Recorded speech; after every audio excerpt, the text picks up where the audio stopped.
I-compare ko kung alin sa dalawang ito ang mas maganda panoodin. Ang anime version or ang live action version. Mapapanood ito parehas sa Netflix. So let's begin. Tungkol ito sa isang alien invasion sa Japan. Sila ang mga parasites. Kinakailangan nilang pumasok sa katawan ng mga tao para makapag-survive.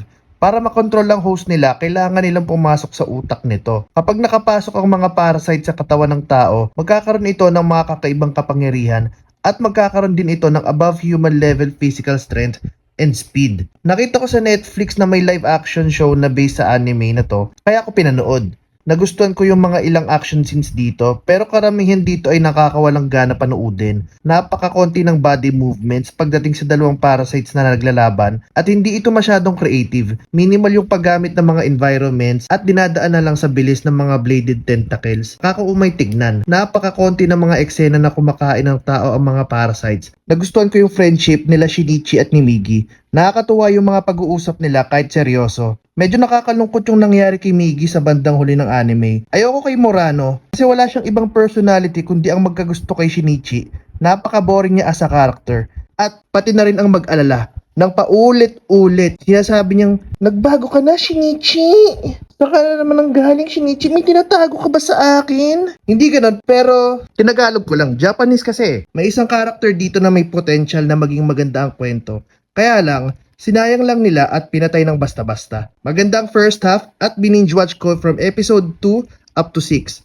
Very enjoyable siya. Nagustuhan ko yung mga parasites kung paano sila mag-isip, yung iba't ibang design ng mga parasite, at yung mga powers and abilities ng bawat isang parasite. Tapos, nung dumating sa second half ng anime, umay na ako. Tiniis ko na lang tapusin. Ang bagal ng pacing, parang wala nang point na tapusin minsan. Hindi rin ako naging interesado sa main villain.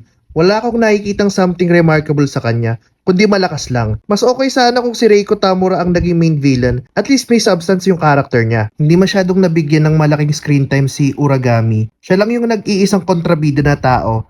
Isa siyang serial killer na kaya niyang makita kung sino ang parasites at hindi. Sanay na siyang kumilatis ng tao. Silang dalawa ni Reiko ang mas magaling na main villain sa show na to, kumpara kay Goto King.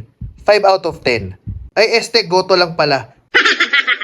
Dumako naman tayo sa live action. Sa South Korea ginanap ang buong show, unlike sa anime, sa Japan. Yung concept niya ay based sa anime at sa manga, pero yung kwento ay hindi. Kahit hindi mo pa napapanood yung anime, pwede mo ito panoodin muna. Ito ay isang spin-off show.